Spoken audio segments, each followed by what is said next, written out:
Keisha has a credit card balance of negative $540 on her Visa account and negative $1,520 on her Macy's account. So first we're going to find a unit ratio of the Macy's balance to the Visa balance. So be very careful when you're being asked to find a ratio that you pay attention to what order the ratio is being asked for. So notice here it says Macy's to Visa, so that means we want the Macy's information on top. Okay, so Macy's on the top and Visa is going to be on the bottom. Even though that wasn't the way the information was given in the original problem, so we just have to really pay attention to those words. So we know on her Macy's account she had negative $1,520, and in her Visa account her balance was negative $540. So there's a ratio, but if we pay close attention to the directions that this is asking for, this is asking us for a unit ratio.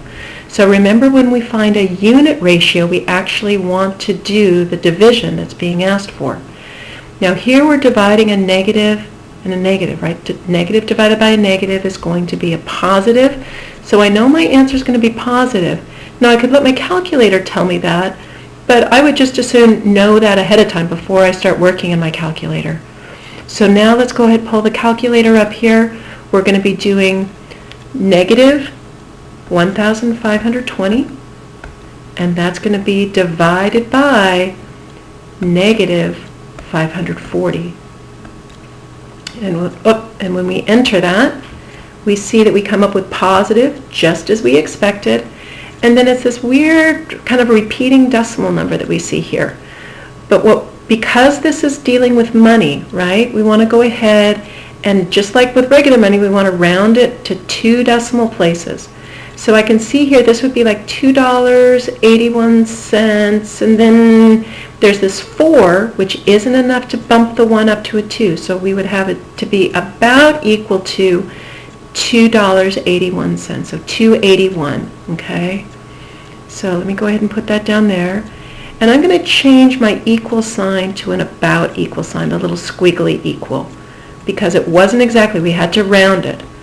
So 2.81, okay? Now we want to keep track of what that means. Remember that this has to do with how much money was owed for Macy's, and the bottom was how much money was due for Visa. So this is telling us $2.81 for Macy's over, remember we just did the division, we found the unit ratio. So in a unit ratio, my denominator is always going to be $1 Visa. Now we might be trying to figure out what the heck does that mean, but the second part is going to give us a clue. If Keisha wants to pay off both accounts gradually at the same time, describe how the results in Part A can help her decide how to make payments.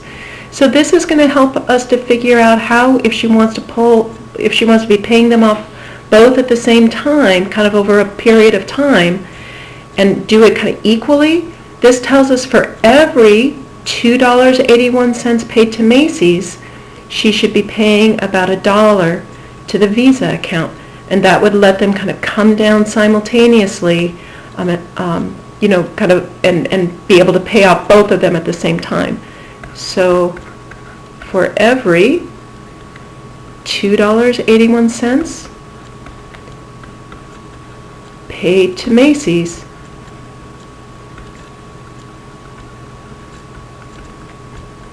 she should pay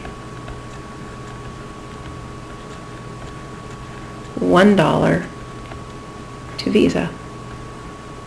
So that's a nice way that these unit ratios can help us to kind of put some different thought into our finances, especially in things like paying off credit card debt.